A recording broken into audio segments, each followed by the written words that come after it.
You put weeks of late nights and energy into a project.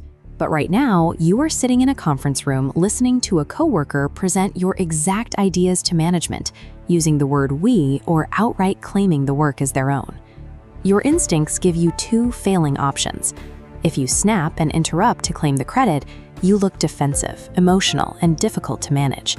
If you stay quiet to keep the peace, you let a manipulator walk away with your success and potentially your promotion. There is a third option, a calculated strategy called the Specificity Trap.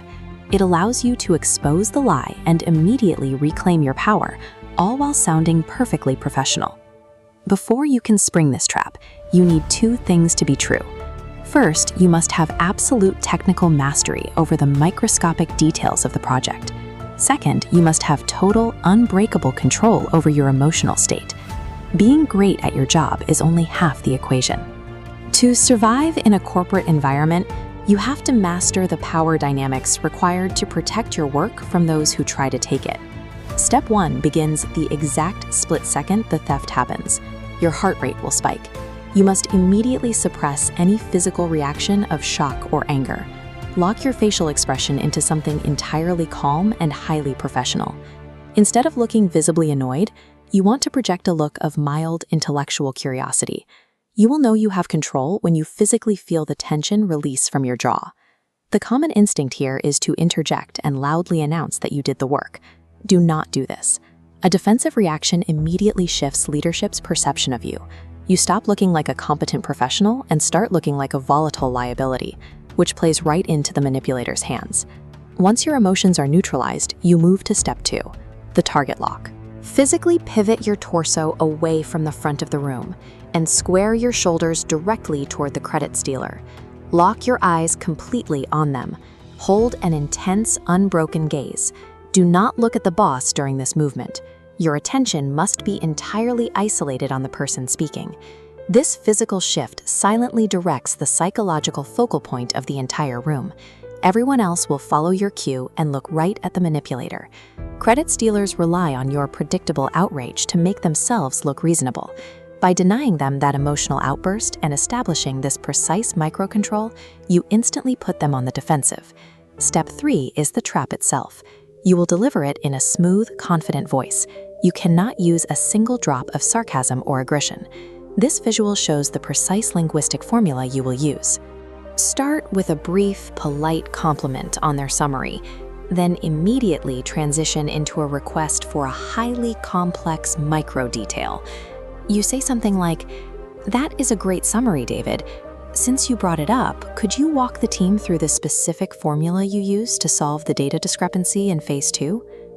You must avoid broad questions like, "Why did we do this?" or "What is the goal?"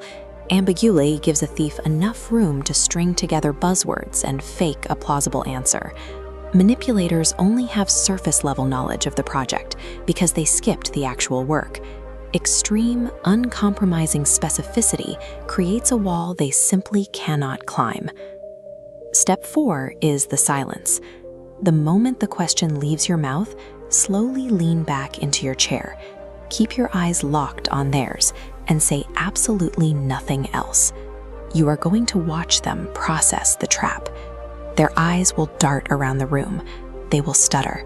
They might try to laugh it off or quickly change the subject. The tension in the room will feel heavy, and your instinct will be to speak up to break the awkwardness. Hold your ground. The agonizing pressure of that silence is exactly what forces the thief to publicly expose their own ignorance. Eventually, they will hit a point of total failure. They will stumble through an excuse or simply admit they don't have the details in front of them. That is your cue for step 5, the executive takeover. Break the silence by smoothly leaning forward, physically retaking control of the space. Do not mock them or gloat. Calmly and professionally answer the exact technical question you just asked, demonstrating your deep expertise. Once you deliver the answer, do not hand the floor back to them. Seamlessly transition straight into leading the rest of the presentation yourself. By answering your own trap, you prove definitively to leadership who the real brains behind the operation is. You neutralize the thief entirely, without a single accusation ever being spoken aloud. Look at the room now. The dynamic has entirely shifted. The boss's attention is fully secured on you, the actual subject matter expert. The thief's incompetence was laid bare for everyone to see, and you never had to throw a tantrum, call anyone a liar, or break your professional composure. This graphic lays out the entire Specificity Trap protocol. Memorize these 5 steps and mentally rehearse them so that the next time you sit in a meeting, you are ready. High-value professionals do not wait around begging for recognition or fairness. They strategically engineer reality to make the truth undeniable.